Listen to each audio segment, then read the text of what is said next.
آپ قبر کی بات کرتے ہیں، موت جس وقت آ رہی ہوتی ہے بلکہ موت آنے سے بھی پہلے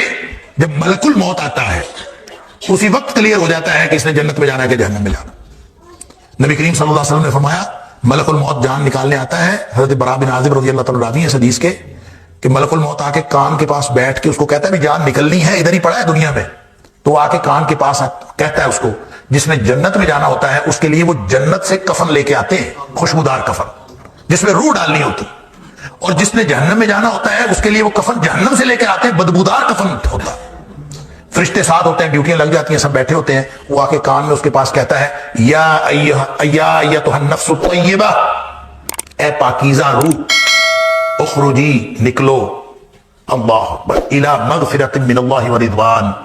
اللہ کی مغفرت کی طرف اور اللہ کی خوشنودی کی طرف نکلو، وہ اللہ کی مغفرت اور خوشنودی تیرا انتظار کر رہی ہے۔ دیکھا جائے تو کتنی سخت وعیدیں ہیں موت کے بارے میں انسان کو، مگر انسان پھر بھی غفلت میں رہتا ہے اور اپنی موت کو بھولے بیٹھا ہے۔ ہمیں ہر وقت اللہ پاک کا خوف اپنے دل میں رکھنا چاہیے اور نیک اعمال زیادہ سے زیادہ کرنے چاہیے۔ جس کو پتہ چل جائے اسی دنیا میں پڑے کہ میرا اللہ مجھ سے خوش ہے اور اللہ نے میری مغفرت فرما دیا ہے، یہ مجدہ تو، یہ خوشخبری تو اسی وقت سنا دی جائے،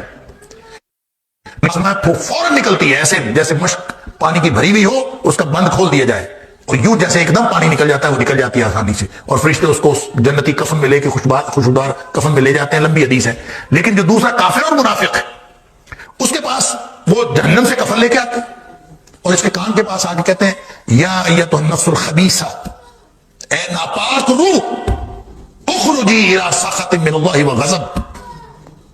نکلو اللہ کی ناراضگی اور اللہ کے غصے کی طرف، اللہ کی ناراضگی اور اللہ کا غصہ تیرا انتظار کر۔ جس کو اس دنیا میں پڑے ہوئے یہ پتہ چل جائے کہ میرے اللہ کی ناراضگی میرا انتظار کر رہی ہے، میرے اللہ کا غصہ میرا انتظار کر رہا ہے، تو وہ کیسے نکلے گی؟ نبی پاک صلی اللہ علیہ وسلم فتفرق فی جسدہ، وہ پھر جسم کے اندر ہی چھپتی پھرتی ہے، باہر نہیں نکلتی، پھر اس فرشتے کھینچ کر نکالتے ہیں، اللہ اکبر، اور آپ نے مثال بیان فرمائی فینزعہ، پھر اس کو نکالتے ہیں کھینچ کر، کما ینتزع الصفود من الصوف المبلول، جس طرح گیلی اون کے اندر لوہے کی گرم سلائی ڈال دی جائے اور اون اس کے اندر چمٹ جائے تو پھر اس کو کھینچ کر نکالا جائے تو جس طرح وہ اون تار تار ہو جاتی ہے، فرمایا اس طرح سے فرشتے اس کو کھینچ کر نکالتے ہیں۔ لوگوں، موت کی سختی بہت سخت ہوتی ہے، اللہ پاک سے ہر وقت دعا کریں کہ ہمارا خاتمہ ایمان پر ہو، آمین۔ کہ جہنمی ہو، اللہ اکبر، دیکھنے میں موت ویسی ہے،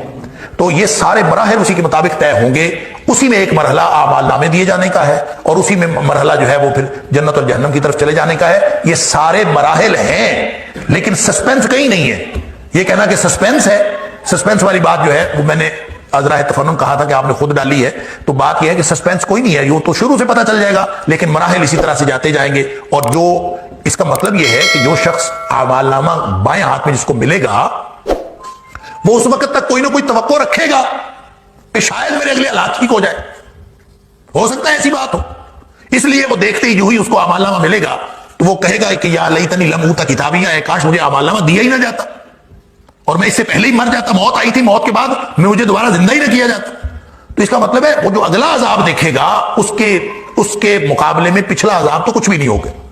لہذا ہر مرحلے پر اس کو یہ توقع ہوگی شاید آگے حالات ٹھیک ہو جائے، لیکن اس کے حالات خراب سے خراب تر ہوتے چلے جائیں گے۔ یہ ویسے تو متشابہات ہیں، یہ اخروی حالات کیسے ہیں یہ اللہ کو معلوم ہے، لیکن جو معلوم ہوتی ہے، جو باتیں نبی پاک صلی اللہ علیہ وسلم نے بتائی ہیں وہ بس اتنی ہے۔ موت کے وقت بھی فرق ہوگا، کافر منافق کی موت اور ہے، مومن کی موت اور ہے، قبر میں بھی فرق ہوگا، حشر میں بھی فرق ہوگا، ہر جگہ پہ ان کا فرق ہوگا، اور اللہ یہ ٹریک ہی گویا دونوں کا مختلف ہے۔ دارالامتحان سے جو ہی دارالجزا میں جائیں گے تو الگ الگ ٹریک پہ جاتے جائیں گے، اتنی بات نبی پاک صلی اللہ علیہ وسلم نے فرمائی ہے۔ البتہ کس کس مراحل میں کس کی کیفیت کیا ہوگی، کتنا سسپینس ہوگا، کتنا نہیں ہوگا، یہ اللہ جانتا ہے، ہماری یہ نہ سمجھنے کی باتیں ہیں نہ سوچنے کی باتیں ہیں، نہ اس کے بارے میں غور کرنا چاہیے۔ اللہ تعالی ہم سب کو نیکی کے راستے پر، ایمان اور تقوی کے راستے پر چلائے۔ ماشاءاللہ جی، اللہ پاک ہم سب کو اپنے راستے پر چلنے کی توفیق عطا فرمائے، آمین۔ ویڈیو پسند آئے تو ضرور چینل کو سبسکرائب کیجیے، شکریہ۔ اے پاکیزہ روح نکلو، اللہ تعالیٰ کی مغفرت اور اللہ تعالیٰ کی خوشنودی تمہارا انتظار کر رہی ہے، اللہ تعالیٰ ہم سب کو ان میں سے بنائے۔